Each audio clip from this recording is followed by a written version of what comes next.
we are going to talk about the 10 Commandments. These are the most well-known rules in the whole Bible. Maybe the most famous rules in all of human history. Yeah, they are really famous. But if we take time to look deeper, what we're going to discover is that the 10 Commandments are actually not just rules. Really? Yeah. In fact, every command in the Bible is way more than a command. What do you mean? So let's think, for example, about the first time in the Bible that God tells anybody to do anything. It's what God says to humanity when he creates them in Genesis 1. God blessed them and said to them, "Be fruitful and multiply and fill the land." That's right. But notice, it's not actually called a command. It's called a blessing. So this first command sets the tone for all of the commands to come. Every command in the Bible is an invitation to find life. That's nice, but how, right? Like, don't we need rules to tell us how to find life? Sure, but rules only get you so far. I mean, what we really need is a way to discern between right and wrong and good and bad in any of life's complicated situations. And this is what the Bible calls wisdom. Okay, how do I get wisdom? Okay, so now we have to check out the second command in the story of the Bible. And what you see is it is all about a search for wisdom. Okay. So this is after God puts the human in the garden. In Genesis chapter 2, we read this. Yahweh God commanded the human, saying, "From every tree of the garden you will surely eat." Which, real quick, includes the tree of life. Nice. So enjoy the tree of God's own life that will never end. Great. Eat up. I like this command. But it continues. But from the tree of knowing good and bad, you will not eat from it. For in the day that you eat from it, you will surely die. Okay, so there's a tree.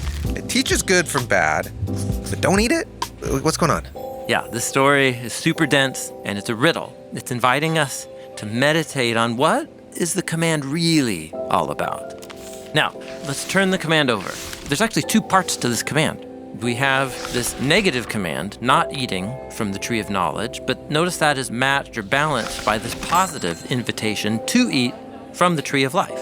I mean, the whole premise is that all the trees look beautiful and good. Yeah. So how do I know the difference between the tree that will kill me and the tree that brings life? It is only because God's telling me. Okay. So real wisdom comes from listening to God's voice, and that leads to life, instead of taking wisdom on my own terms, which leads to death. Exactly. That's what the story is saying. Okay. And it's this story that is setting the stage for every command to come in the Bible. And there are a lot of commands coming in the Bible, like hundreds, rules and statutes and laws, but every one of them is actually just like this first command, which is an invitation to hear God's voice and find life. To do that, we have to meditate on the commands, turning them over and pondering how each one invites us to discover life and the wisdom of God within the command. This is actually what the author of one of the Psalms is trying to tell us.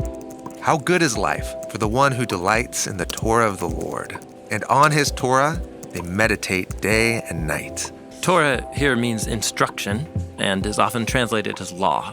They will be like a tree planted by streams of water, which yields its fruit in its season.